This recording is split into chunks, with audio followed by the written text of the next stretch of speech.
Dr. Chaitanya Prakash Yogi, Director of the Swami Vivekananda Cultural Center at the Consulate General of India in Durban, Mr. Siddeshwar Singh, Ms. Yashika Singh, Mr. Sipue Mchunu, Mr. Piyush Khandelwal, distinguished guests and online viewers, Namaskar and welcome to episode 7 of Bharat Ek Anubhuti, India a Feeling, an online travelogue series. Today in our midst, we have two renowned members of the community joining us, and that is Mr. Siddeshwar Singh and Ms. Yashika Singh. To commence today's program, I would like to invite our first guest speaker, and that is Ms. Yashika Singh, the head of genre for SABC TV Religion. Yashika Singh is currently the head of religion for SABC Television and served in many capacities as a public broadcaster for over 22 years.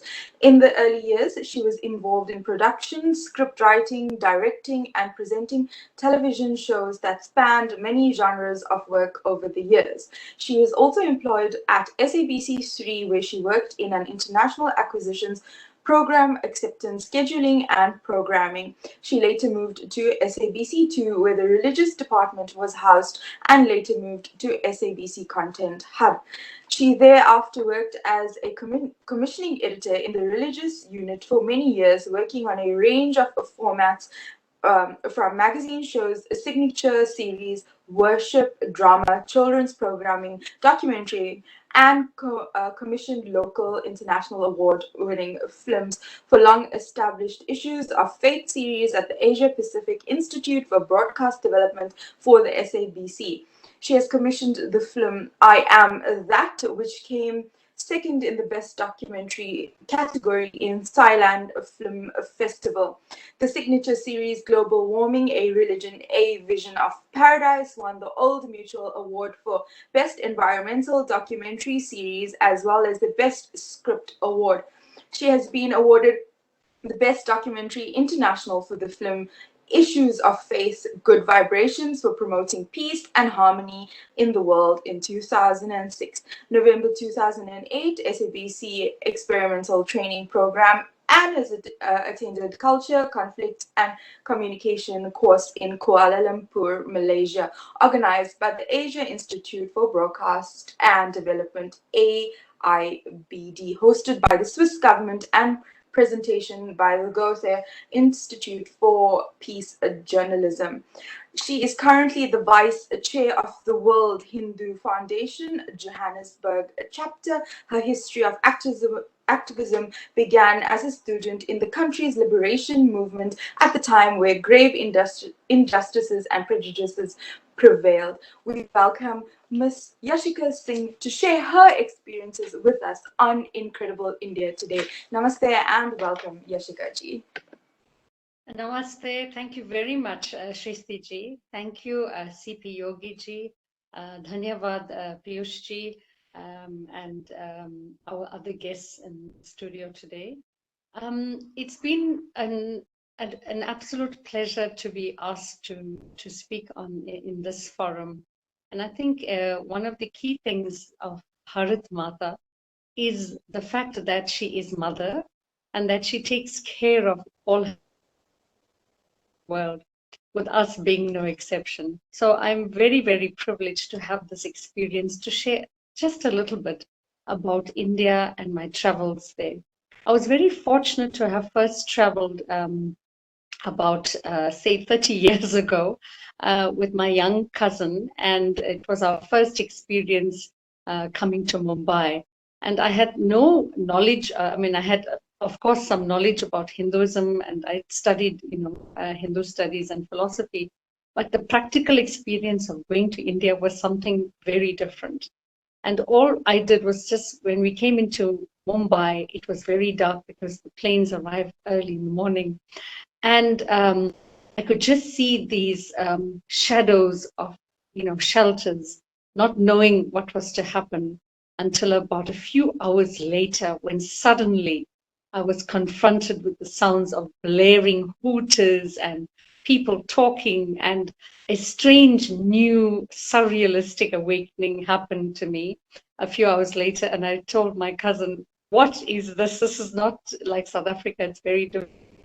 And suddenly I was merged into the space of sound and noise and beautiful fragrances of agarbatti. And what it reminded me that, there's a particular incident that happened when I joined the SAPC many years ago. We were told we cannot light incense stick. So it made because you're working in an environment of different people, different religions, etc. And suddenly I was confronted with incense sticks all over. And it really opened, my sensory experiences, which later became a profound element in describing India. India cannot be described in writing. For me, it has to be described in the experience, because we become part of that experience. And so for me, this feeling and this bhav, this bhakti of India is what attracted me in the first place. And the next day, when I walked with my cousin in the streets and met millions of people, and people came to you, and all they had in their hearts and their eyes was love. Everything was love. And I'm not going to be over romantic about India, because yes, it has its challenges and its problems, but but the heart of the people is in their eyes. You could see it. And a lot of people say, be careful, because choran wahan hai. You have to be careful. You can't go and sit somewhere because they will take your money. Absolutely nothing like that happened. And I'll talk a little bit about the issue of one would think theft a little bit later. But so that journey began, and so it encouraged me to travel to India many, many times later. And I was also privileged to have went to India with my brother. He's, also on the program, Sadeshwar. And we went to do filming in India. And we decided one day, let's just go and learn about India. In fact, his experience of television started with just buying a camera, having the distributors bring the camera. To the first time I had a digital camera to us at the airport in Johannesburg. And SABC was going through some changes, and he said, let's just do it on our own. And I was schooled in a different way in television. No, you've got to do it in this way. You've got to have a director that's different to a script writer, that's different to a presenter. And he taught me the value of individual thinking. And I'll never forget that, because he learned about the camera in the aeroplane on our way to India. And suddenly we had this most amazing experience. It was as if Bharat Mata herself invited us back into this space. And so we filmed the Kumbh Mela, and he'll talk more about that later. We filmed, we went through the ashrams. We went to different places, like in Rishikesh, Delhi. We went to Shimla. And even in Shimla, we had to climb up the mountains, in fact, in order to get, near the temples. And I didn't want to take the yaks, because I said, oh my God, I have to climb on this donkey. It was too much of, a new experience for me. But I tell you, just being in the vicinity of Shimla, the most romantic place you'll see in Bollywood films, and we were there, we experienced the mountain ranges, the crisp, clean air of that trip was something I would never forget. And we had the most amazing, a charioteer, as one would say. His name was Bhagwan Das. And I was reminded by my brother later, think about that name. Bhagwan Das, somebody who's serving the divine. And Bharat Mata had allowed him to come into our midst to take us on this journey. It also brought to the fore, Hindi, because we didn't speak Hindi that well. And our Hindi sometimes tempered with an English accent, Angrezi ke baat, and it made us go back to that space of the bhash and the we always say Hindi ki bhash sabse mahatvapurn hai, and that in itself became something important for me to start practicing it. although I must admit, I don't always practice it, but it made me go back into that space. And I must really thank my lecturers at the University of Durban, Westville, for inculcating a sense of Hindi, not just because it's my mother tongue, but more because it's the language of the people. It became a language of communication, and it became a language to thread, the different threads of the fabric of, let's put it that way.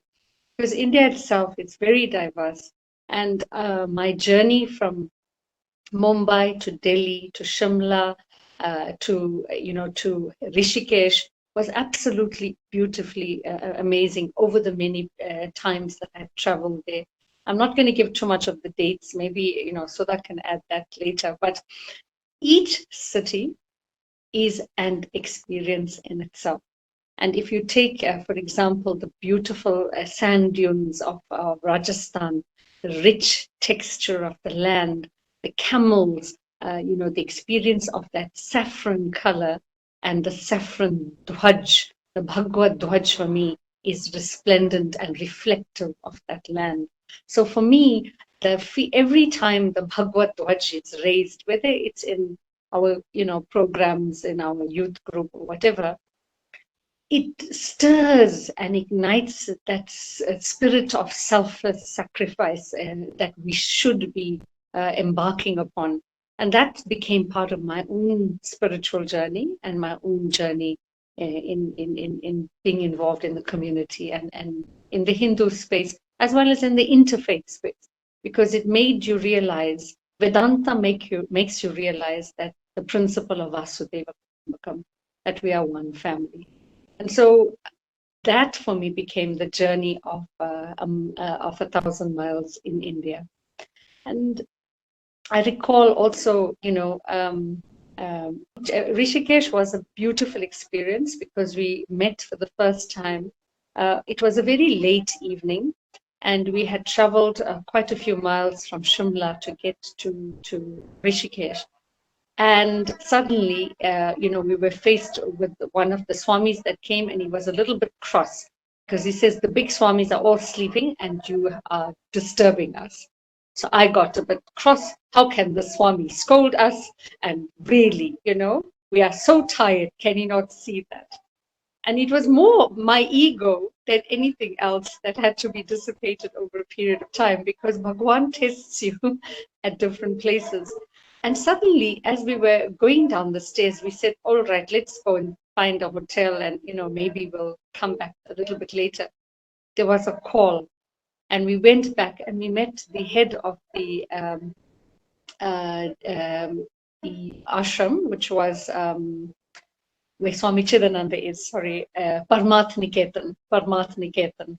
And we were so thrilled because the Swami there was Swami Chidananda, but he wasn't there at that point in time. I had met him in conferences, and Chidananda ji had written Encyclopedia of Hinduism.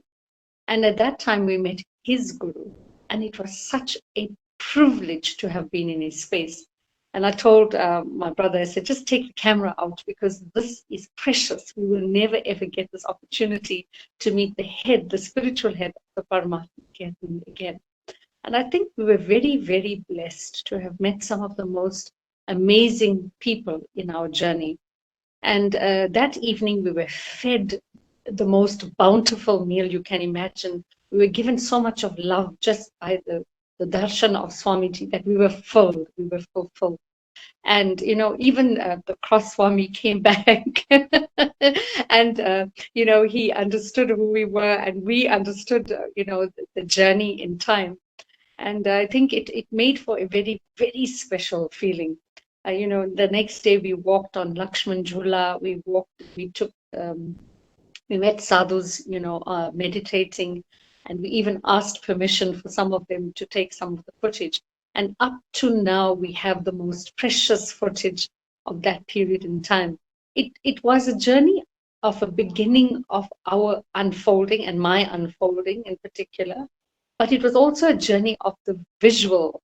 So the visual journey was a parallel process to my own journey. And that's what I always like about film. Film isn't about just the mechanics of a camera. it actually captures precious moments. And I remember when some years later, when I was in an edit suite on a Hindu program called Jyoti, I used to produce this show.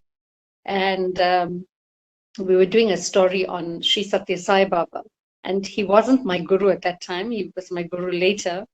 And the editor is saying, we have to put this piece together, we have a limited time. And so I'm thinking of, what to do.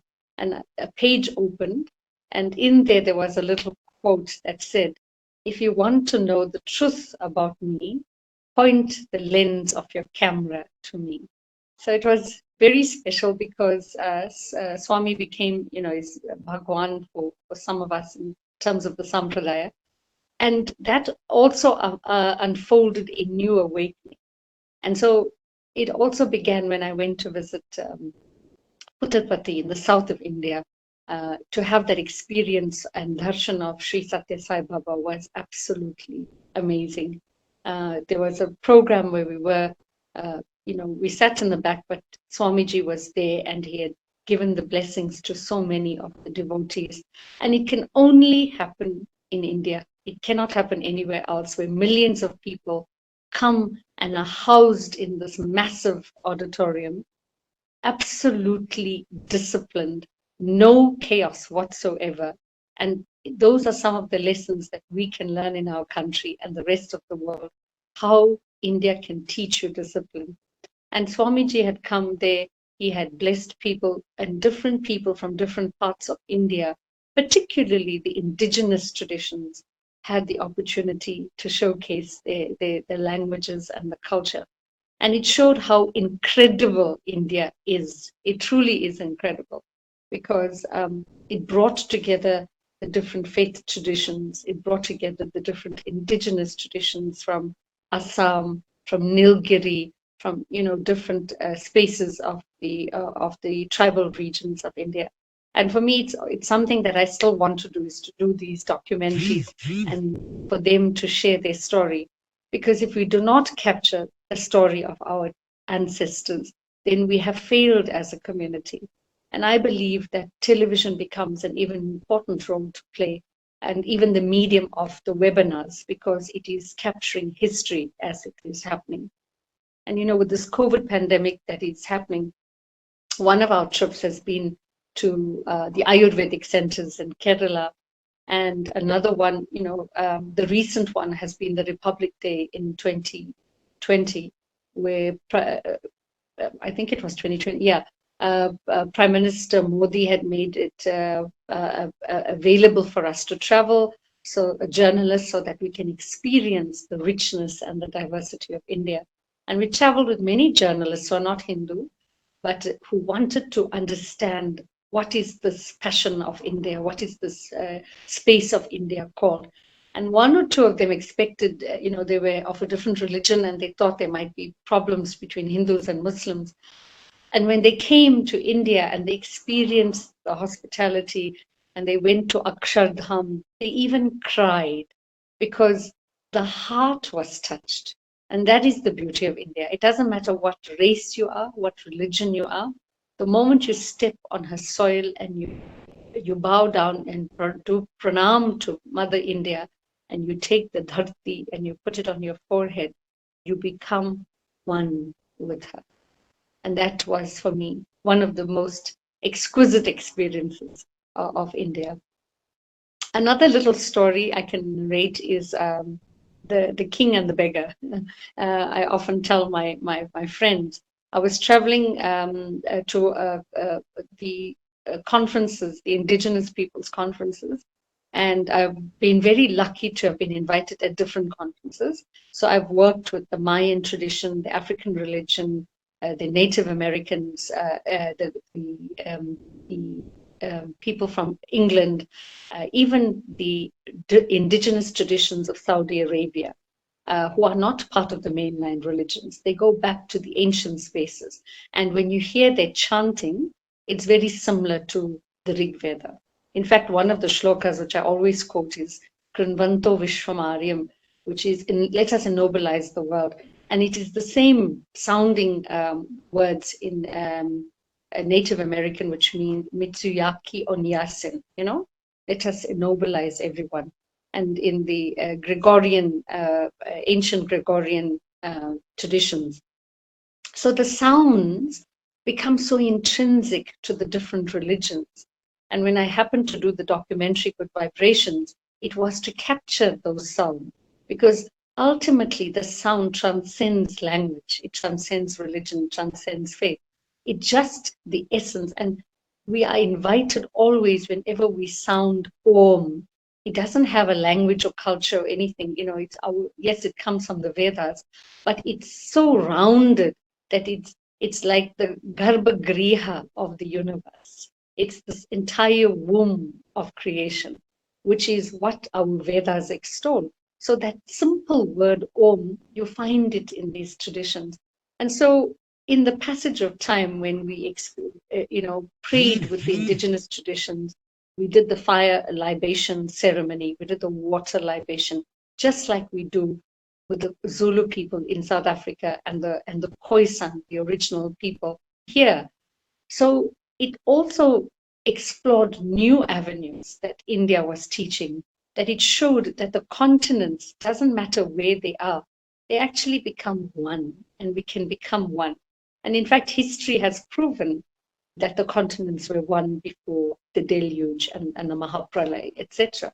So that's what India has given me. It's given much more, this feeling, the sense of devotion, the sense of pride, of coming of that soil of Bharat Mata to expand to other spaces. It really opened up so many possibilities. And so I was in Udaipur, and I was taking photos, and I landed up in a shop, and I left the camera there, and I was busy, looking at the beautiful crafts, and I was choosing some costumes for my nieces. They were very small at the time. And, aunties are like that. They always buy things for the nieces. And as I came back to the hotel, there was a gentleman there, and everybody was greeting us. It was a beautiful, beautiful, magical hotel. And I realized I lost the camera. And it wasn't even mine, it was my brother-in-law. He had lent it to me for traveling in India. And so I got worried. So the next thing, the Malik, or the owner of the hotel, puts me in his car and he says, let's just go, I'll take you to try and find the place. And now for me to remember, because it was my first time in Udaipur, I had no idea what was happening. And so he said, no, come. And as we drove in the village to get to the town, the little town, everybody's bowing at the car. They're bowing down and greeting the Malik. And I'm thinking, what is going on here? It's just the owner of this hotel. What's happening? And only to realize later that he's actually the Maharaja of Udaipur's brother. He's his brother. So they all are in one family. And he owns this palace, the city palace. And here I am, coincidentally, after a conference, staying there. And he went and he managed to find this shop. And I went in and I said, yes, I think it's this place. And he says, but we didn't see a camera. And I said, no, but it was here. And so we went in and we found the camera exactly on the place where I left it. Nobody had seen it because I had piled some clothes and the person was still folding clothes. That's what India does. It doesn't take anything. If you left it there, it will be there for you to come back and to claim it. And so the Raja invited me later in the evening to have dinner and tea and everything in his beautiful gardens. And he shared, the plans of his new palace. And I'm not exaggerating. This is like real because, here I was, walking about, not knowing where to go. I find this wonderful place. Certain things happen, I lose my camera, I find the camera, and I meet a king. So it was absolutely amazing because he kept being in touch with us, and the family, etc., etc. And years later, he actually invites us back to India, where we meet the Maharana, of the Mewar dynasty, because that's the dynasty there. And before I could come back, in that first trip, he'd given me a beautiful present, and I'll send you that photo. and it's made of semi-precious stones. It's actually very, very valuable, of a beautiful depiction of the royal family, so I'll send that to you. And I was so thrilled because I didn't expect a gift or anything like that. And he is the curator of all the art, so that's his job at the City Palace. And each of the kings of their families have different types of work to do, because they have to keep up the legacy of the Rajasthan, history and culture, and of course for the world. And I didn't know that a lot of the New York curators actually come there, and they buy quite a lot of the paintings. So it's in a way generates income to the country. It builds the economy. And more importantly, it's wonderful for visitors to actually go and meet the Rajas. Yes, and years later, we were invited to film the Holi Festival, and it was absolutely amazing. So we filmed there. We were guests at the palace, and the Lake Palace is absolutely incredible. You can travel across, and there's the Durga temple on the other side.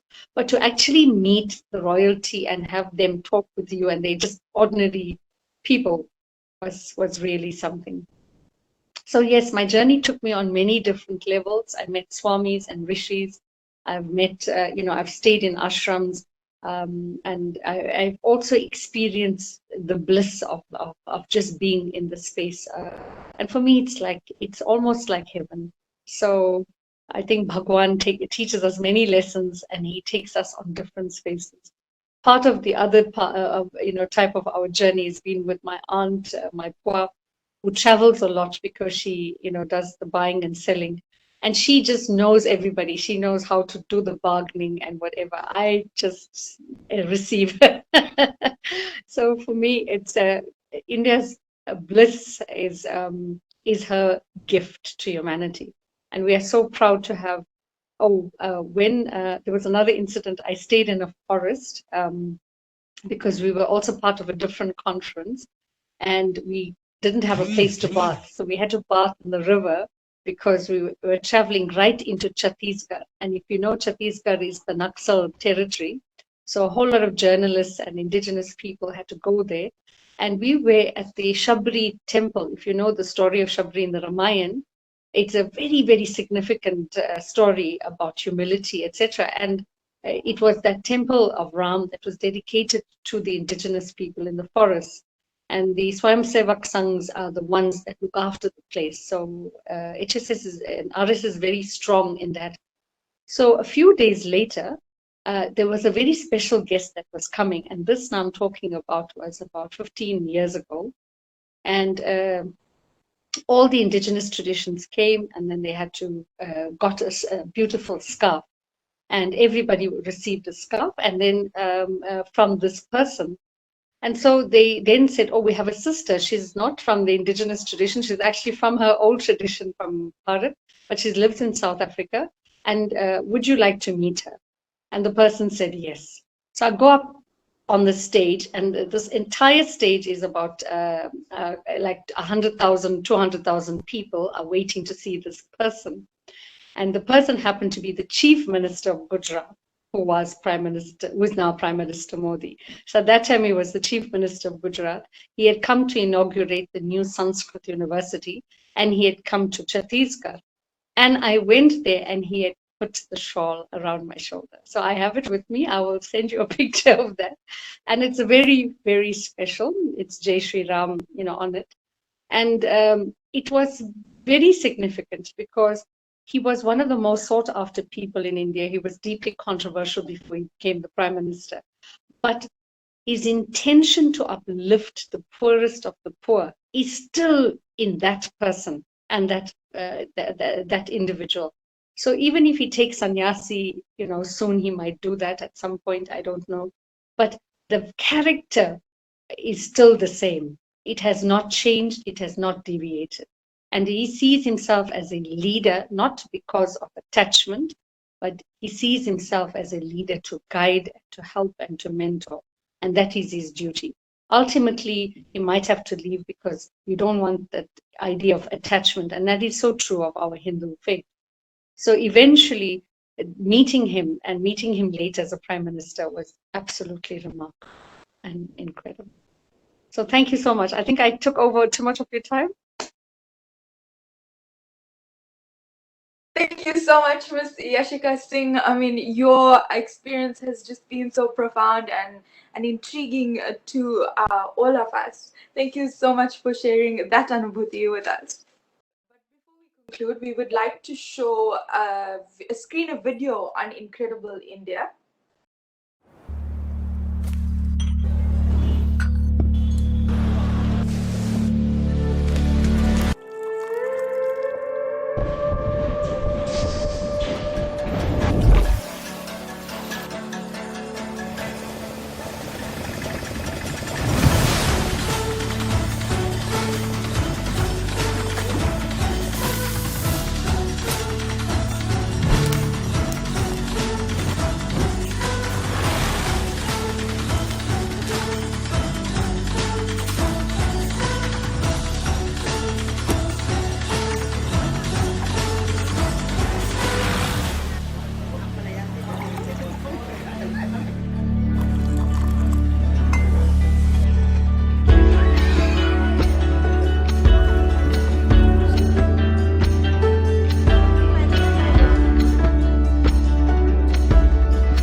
Our next guest speaker is Mr. Siddheshwar Singh, and he is the multi-talented Siddheshwar Singh, who is the co-director of the African Lotus Productions, a Durban-based production company. Whilst he enjoys much of acclaim for his job within the visual arts community, his main passion lies in serving the community. His first choice of profession proves this as he enrolled at the University of Durban, Westville. He set out on his journey to becoming an educator, but circumstances changed and he had to seek employment. Never being daunted by the changes, he entered the field of mechanics. At the age of 25, Mr. Singh had a life-changing experience under very tragic circumstances. A motor vehicle accident left him without the full use of his right hand. While some people might view this as a disability, he simply took it. He took it head on as a challenge and went about his daily chores as normal.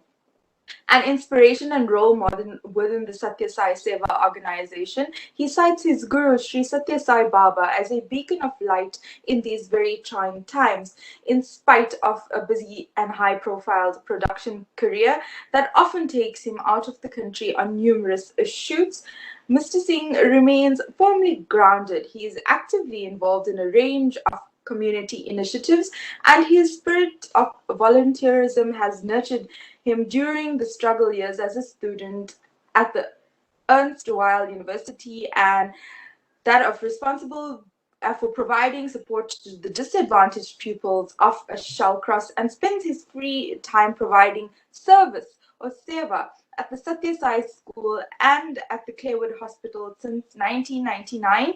He has been involved in media industry, working firstly for the Di Rosen Productions in Cape Town, shooting, scripting, packaging the Hindu segment of the program. Looking Out, a journey to the source. In 2005, he founded African Lotus Productions, a media company mainly involved in television production and later on in film as well. This was formed with the motto growing good through media, and indeed he has proven so over the years. We welcome this afternoon Mr. Siddheshwar Singh to share his experiences on India with us. Namaste. I want to thank you very much for those welcoming words. I'm nowhere near a speaker like my sister, so you're gonna just have to make do with me. I have to say that it's my boon in this lifetime to have had the chance 53 times to visit India. And I wasn't the person to actually count it, but we were sitting on a train journey once in one of the trips, and there was a lot of youth that were with me, accompanying me. So somebody got hold of the passport, and then they started counting all the stamps there.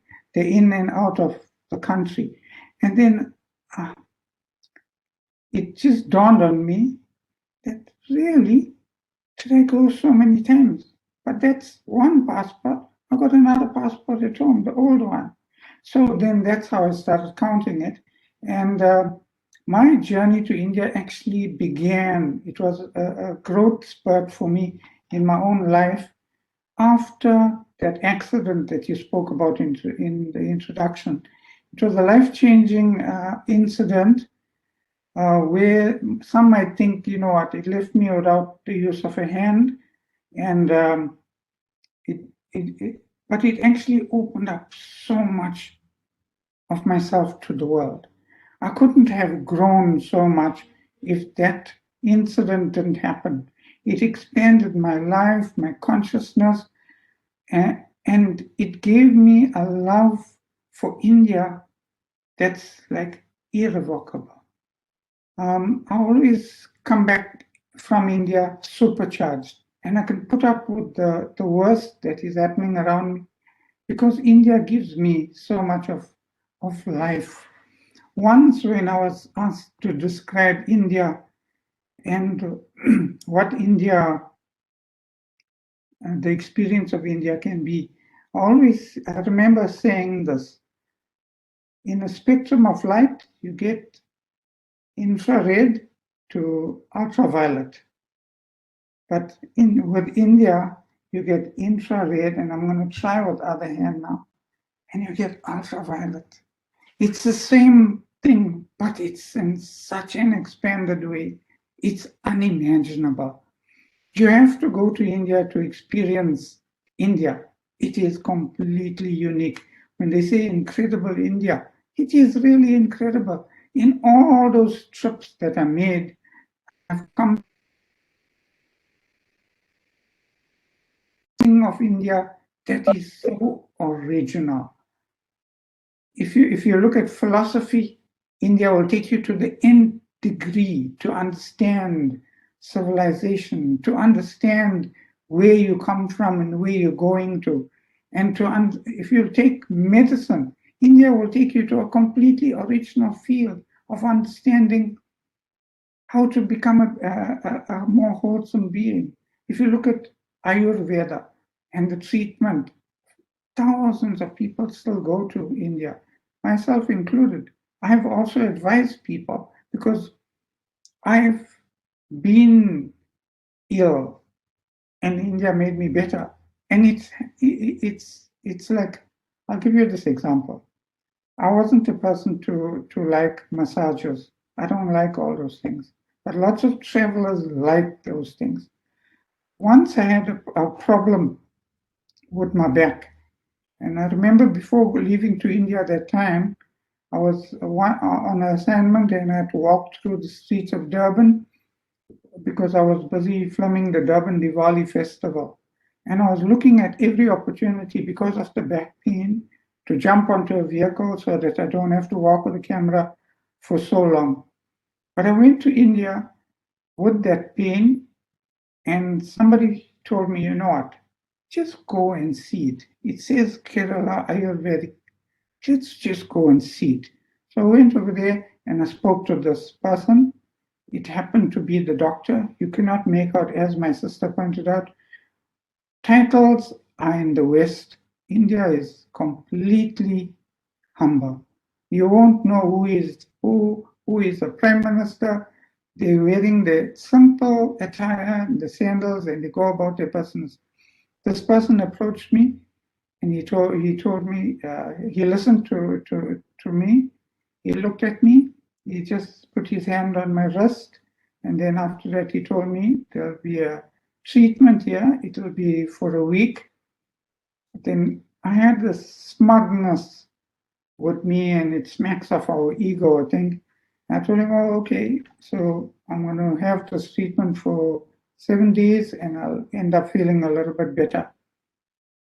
And then he says, it's not that you're going to be better, you're going to be cured. I said, oh, okay, so I won't have the back pain, but I'm sure after a while I'm going to have to come back to you because I'm going to have this back pain coming back after the treatment. He says, sir, I give you my guarantee. This treatment not for 1 day or 1 week, it's for life.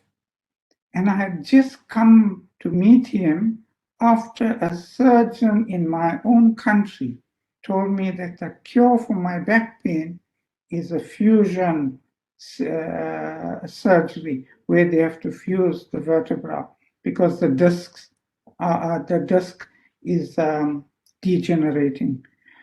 And this person is giving me a lifetime guarantee with 7 days treatment. And I'm living today. I filmed the Deepavali festival more times after that, completely free, and walked the whole course. And the treatment worked. That's just one small example. And that is only with health. If you look at, like, when you read my resume, you might have noticed that after studies at University of Durban, Westfield, to become a teacher, because of my responsibilities, I actually used to do repairs. I used to repair trucks. The company called Grenica that makes all the pipes and the paving bricks, I used to fix their trucks and their cranes, etc. When you go to India, you'll see somebody, he'll pick the three-wheeler up, put it on a piece of wood, remove the whole parts and fix it up like it's nothing. I think you can put a blindfold on that man, he'll do the job. And for us, it's a big thing to fix. But they do it so easily. And if you look at a builder today, a builder will say he needs the best materials. Excuse me. And I was there once in India. His family, his children were surrounding him. They had cement. The children were mixing it. Some people label it child labor and a whole lot of things. But I see it differently. I always see India differently. India is, for me, completely original. They didn't follow a format. If you think back into India's own history, even though India was a democracy, it wasn't until the 90s that the economy of India opened to the world. Up to 91, 92, 93, you didn't see a modern kind of car. You saw the Ambassador, you saw the Fiat, the Premier, Padmani, they used to call it, etc. So those cars and the vehicles made up India and closed up to make original choices. So this builder was going to plaster a wall with his family. And I looked at the material. I actually was going to scoff at it. It just can't happen. The sand was like our Angeni sand or sea sand. It was absolutely rough. If we had to plaster our house here in South Africa, we look for the white plaster sand that is as smooth as anything. And if you go to your builder, he'll tell you, you want the ordinary one or you want the white one. So we know about it. But this man was using like what is looking like Angeni sand. And he plastered the wall in a way unlike us. It was like a dry pack compared to the wet plaster that we use. And I was watching all this, and I also saw the finished parts. It was finished to perfection. That wall was as smooth as you can get.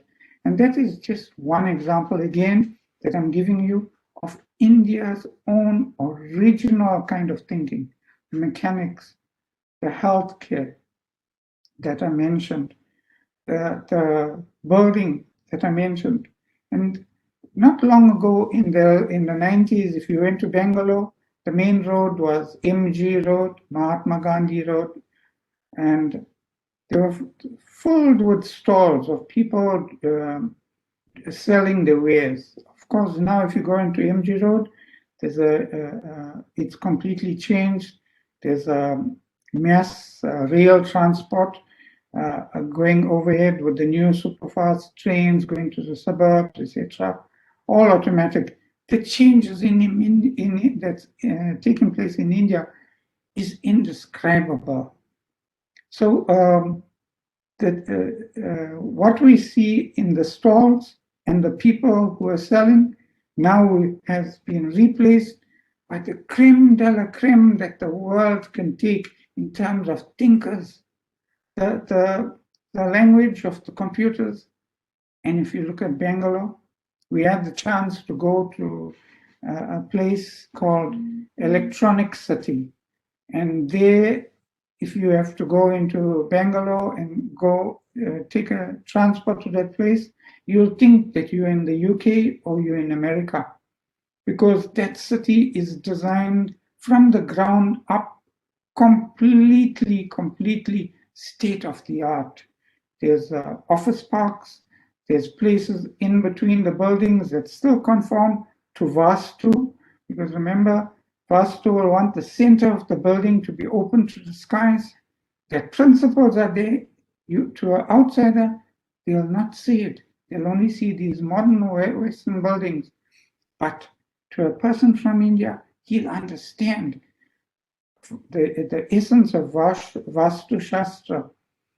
If you don't know, sir, Spirit, Vastu is like Feng Shui in China.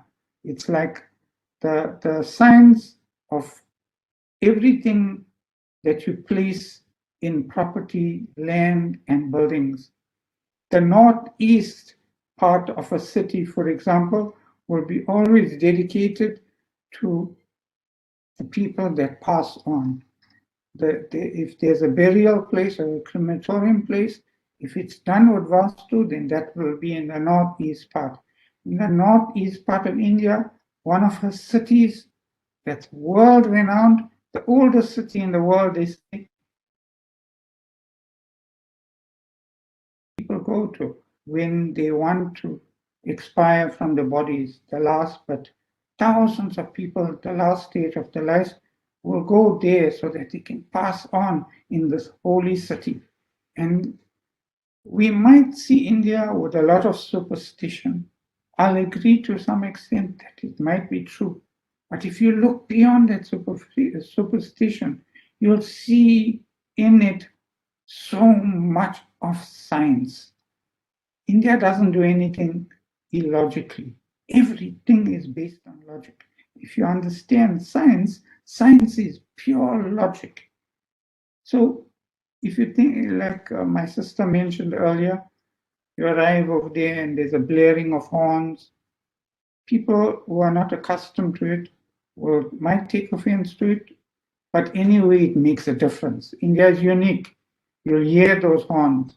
If we have somebody in the webinar here who is from India and is in India, if they open their mics now, you'll hear the horns in the background and you know that's India. But even there's a logic, because that person doesn't press the horn out of anger like in South Africa. When we see the taxi driver cutting in front of us, we want to press the horn. That's anger. They use it as a tool. It's there to tell the person, I'm going to overtake, to tell the person, I'm going to brake suddenly, to tell the person that I am going to turn right, or to tell the person, I'm coming out of my driveway. So it's a communication tool. It is working. I've seen it working. India will have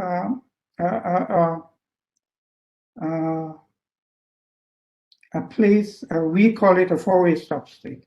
India will have 10-way stop state. So many roads are coming to one place and not an accident in all those millions of cars. Okay, I won't say no accident because I have seen accidents in India. But if you look at its population, if you look at the millions of motorists, of animals, of people sharing that same road, then the amount of accidents is actually minimal. Really speaking, if you think about, well, Durban so far has got a very bad name. They say it's like almost the crime capital of the world, so much of statistics. We're becoming immune to gunshots, etc. India have one gunshot. It'll hit headlines in that city. Look at Mumbai. Mumbai is a floating population of about 4 or 5 million, total population of maybe about 24 million. 24 million in a city, one gunshot, and it'll have the headlines. Durban, not even making 3 million in the city. Every day, every road, you must come across, there was some gunfire, there was some anger incident, but it's not going to attract headlines anymore. I've got tremendous respect for India.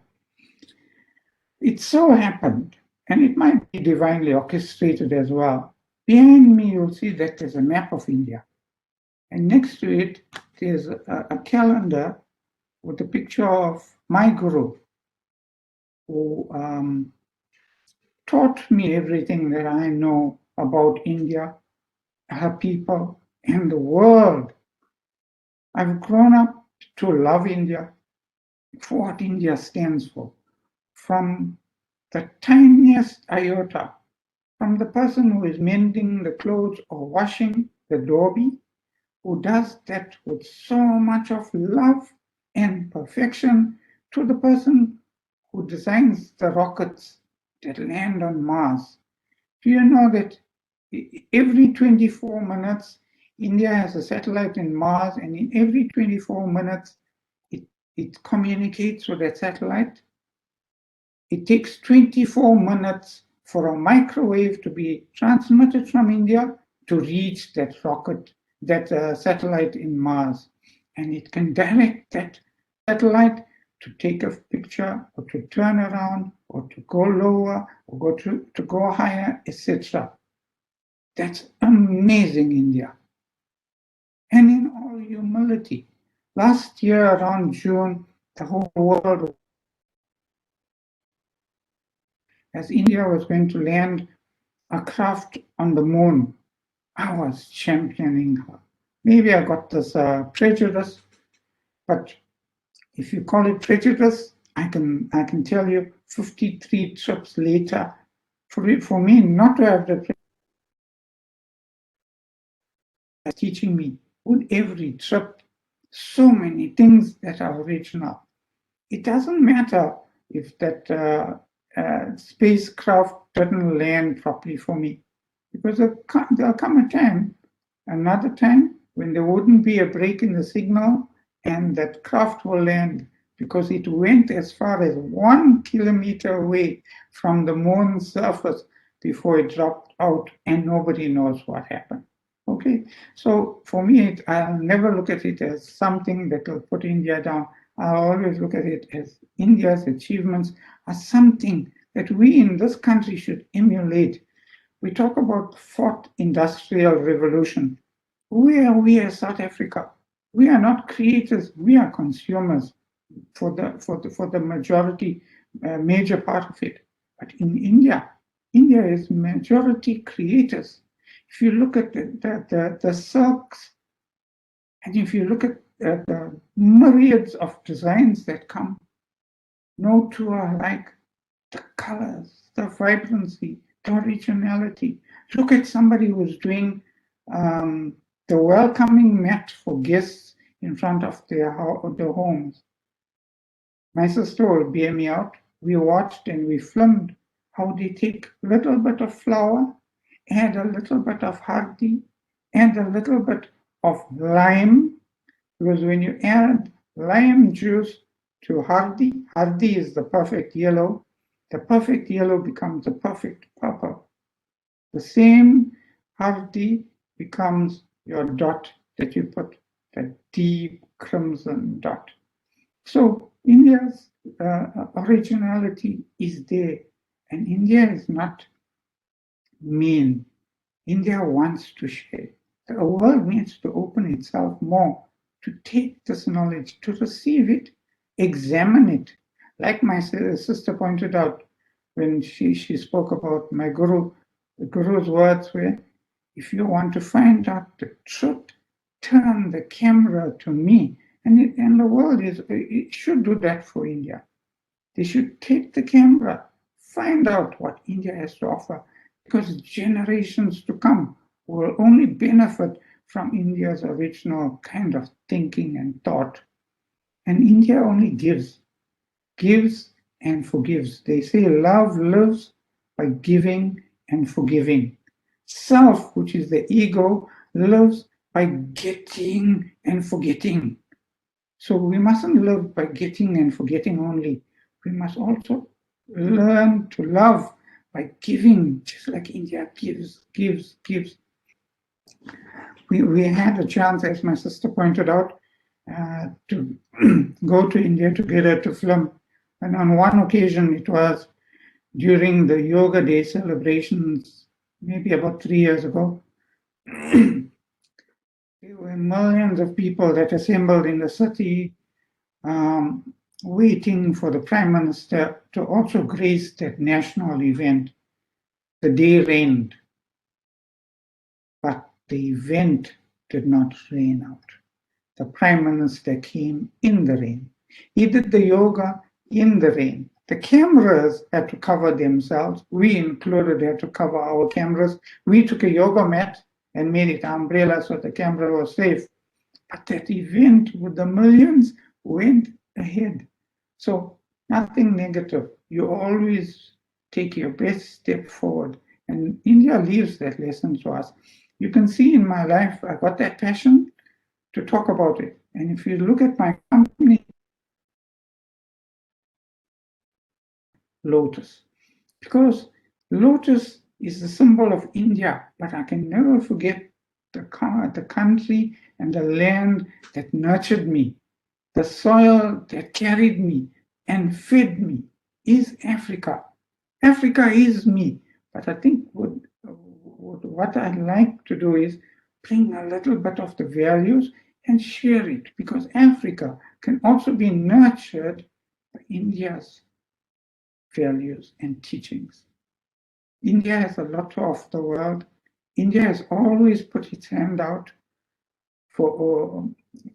and it's up to us now, the West, to take that hand and make it into a golden handshake to take the rest of the world forward. Thank you for that opportunity today, everybody. Namaste. Thank you so much, Mr. Siddheshwar Singh, and for sharing your experiences. Indeed, India is definitely a charger. We've come to the conclusion of today's program. I would like to now introduce Mr. CPM Chunu from the Swami Vivekananda Cultural Center at the Consulate General of India in Durban to render this afternoon's vote of thanks. CPUAG. Namaskar. Greetings to all of you.